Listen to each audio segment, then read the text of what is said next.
What's going on, everybody? I'm your host from the East Coast, GinaMan94, here with the Bar Squad podcast to give you guys my WWE SummerSlam 2016 review. Now just, an overall thing. I thought the show was pretty entertaining, as an overall show.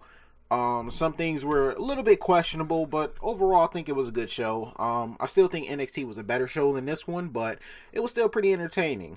I did not watch the pre-show because I was at work when it was starting and I didn't get home to around a certain time because I was trying to get food together.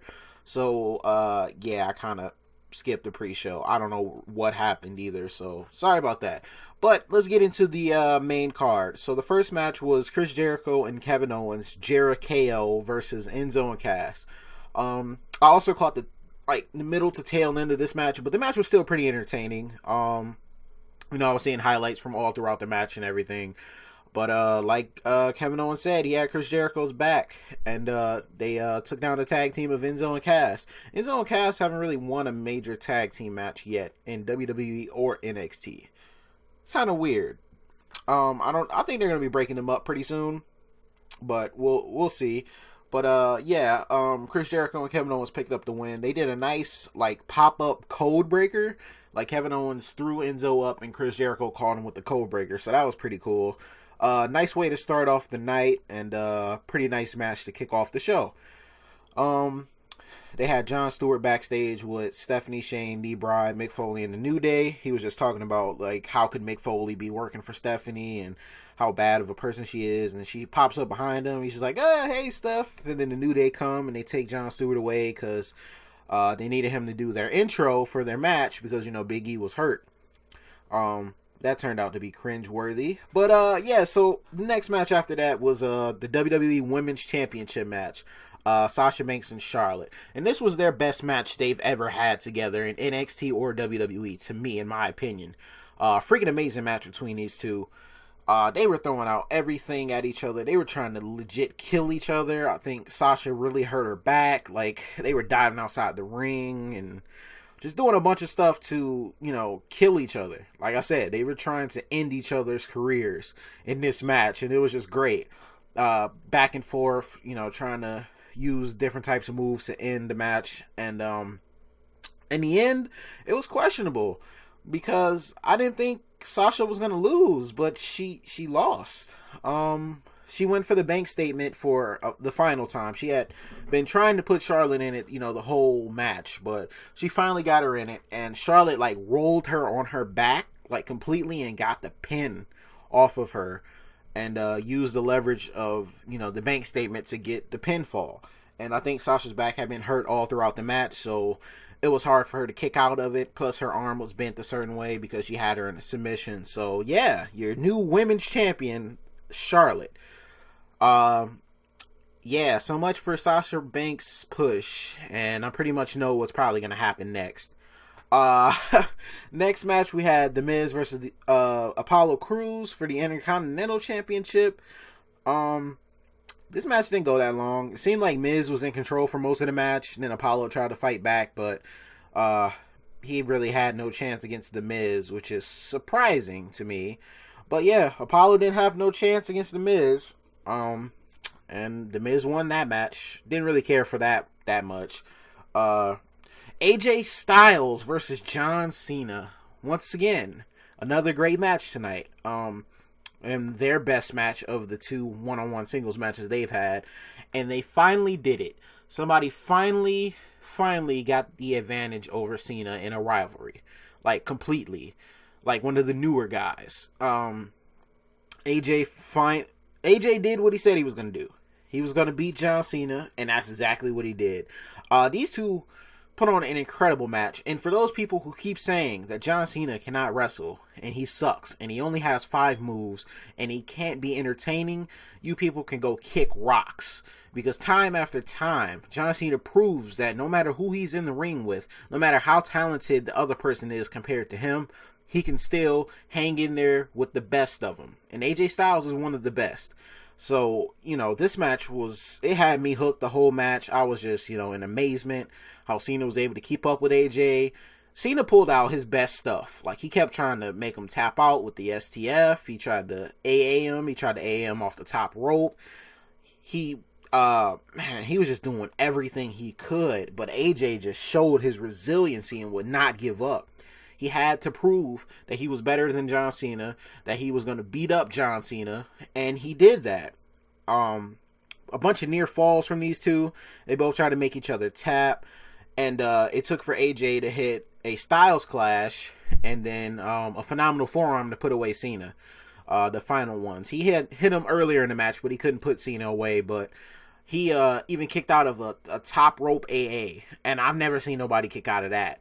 So that was great. It made AJ look good. It looks like Cena is definitely going away because he left one of his armbands in the ring after the match. So he might be going away for a while. And this definitely puts AJ Styles in contention for Dean Ambrose's WWE Championship. And I think AJ will probably become the next WWE Champion. But that remains to be seen. But another great match from AJ Styles and from John Cena. Incredible. The crowd was loving it too. They were chanting for them, back and forth, and they were really invested into the match. Like, you could tell when the crowd really loves a match, how excited they are, how loud they chant. And they weren't trying to take over the matches by any means. They were just, enjoying a great wrestling match. After that, we had the WWE Tag Team Championship match between the New Day and Anderson and Gallows. Good tag team match between these guys. Xavier was able to show off that he's not just, the guy that plays the trombone. He's out there, putting on great wrestling moves and stuff. He did a nice little elbow drop from the ring apron and stuff. Kofi's always great. Gallows and Anderson using their double team moves to neutralize the New Day. And John Anderson introduced them because, like I said, Big E was hurt for the match, so he wasn't even out there with them. And it was so cringeworthy, I don't even want to talk about it anymore. But it seemed like New Day was about to lose. It was getting there.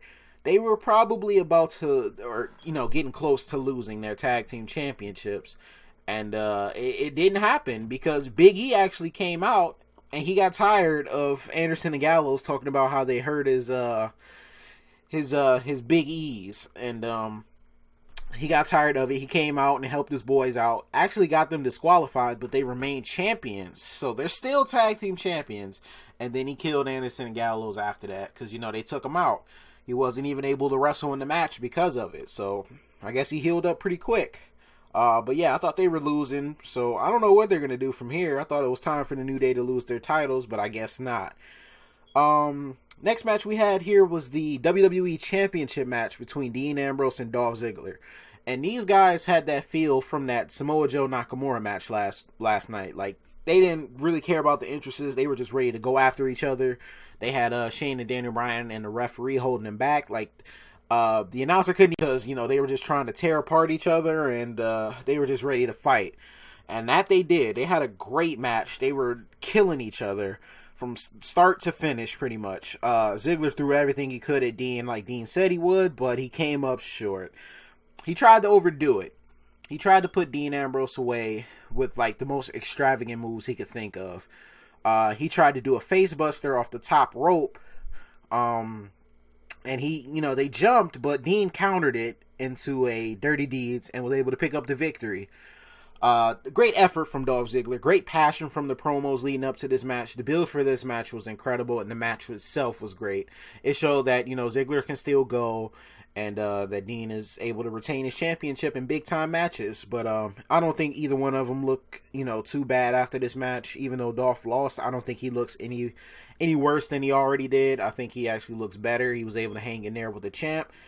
A very game Dean Ambrose, who's willing to do whatever it takes to keep his championship, and that's exactly what he did. So nothing bad about this match.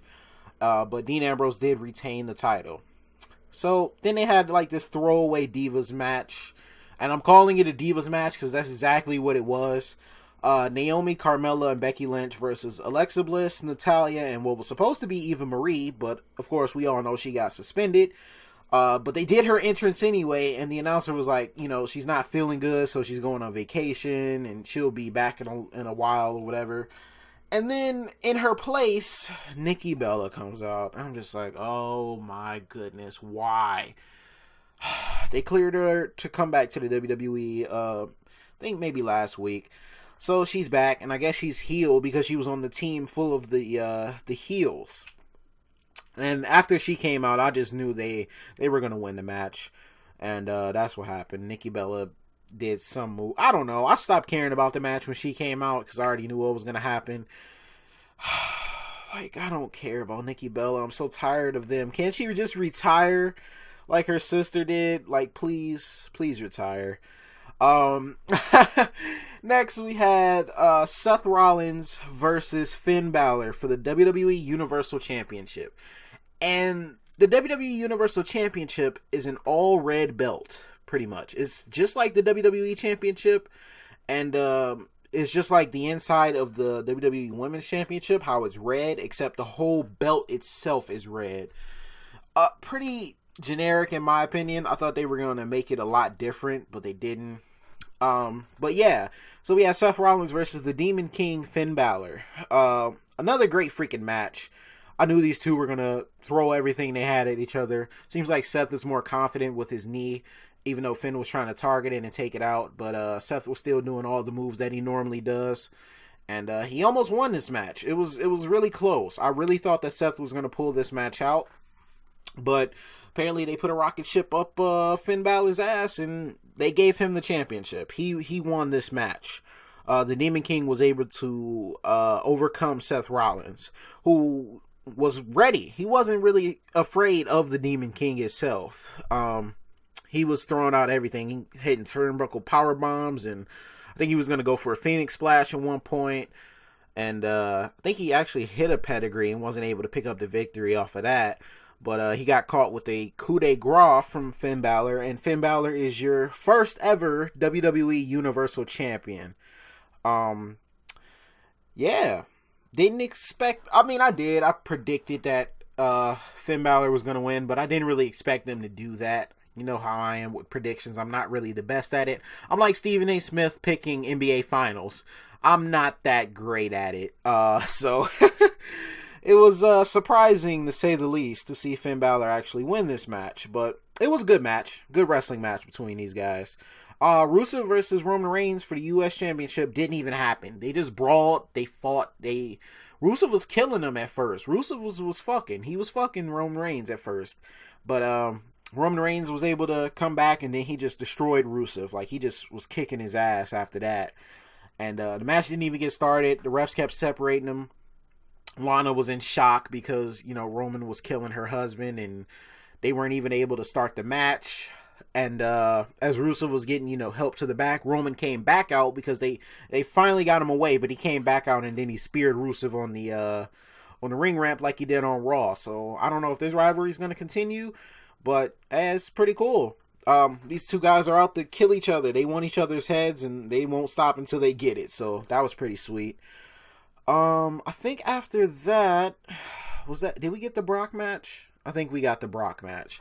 Brock Lesnar versus Randy Orton went pretty much how I thought it was going to be. Randy was able to get in minimum offense while the Beast Brock Lesnar did what he does best.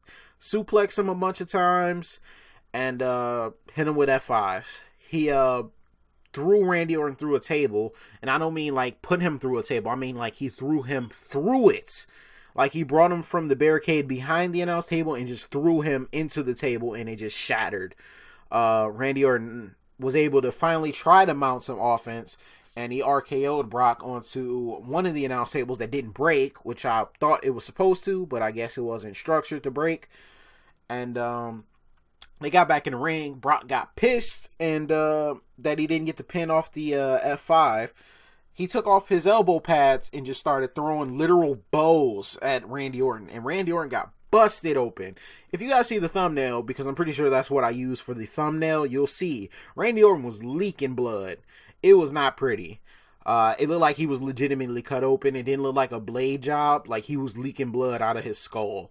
Brock Lesnar don't give no fucks, and he was relentless with Randy Orton, and he won by TKO, which didn't make no sense to me, because I'm just like, the ref was trying to get Brock off of Randy, and he wouldn't get off, so don't that mean it should be a disqualification? But it's Brock Lesnar, he's special, so he gets special treatment. I don't know why this match was the main event either. It wasn't worthy of a main event. I think, you know, the Finn Balor match was better than this one. I think that match should have been on, you know, last. But yeah, Brock pretty much destroyed Orton like I said he would, and he won the match. And Randy Orton looks weak in all of this, and he got busted open. So yeah, there you go. That's Brock Lesnar for you. The match wasn't really entertaining, really, until Randy Orton tried to start coming back. But by then, it was just too late, and you know, Brock Lesnar ain't gonna look but oh so weak, but for oh so long. So yeah, that was SummerSlam though. I enjoyed the show. I personally enjoyed it. I had a couple friends over. We watched it, and yeah, it was a good time. Good time. If you guys enjoyed it, I want to know down in the comment section. Go ahead and let me know if you guys enjoyed SummerSlam, how you felt about some of the decisions they made, the title changes happening, and title changes not happening, and what you thought of the pay-per-view overall. 4 hours of action, and it did not disappoint. I still think NXT was better, but that's just me. I'm biased because I love NXT so much. So thank you guys for watching. Leave a like on the video if you enjoyed, and if you made it this far, the support is greatly appreciated. I thank you guys so much, and I'll talk to you guys later on. Peace.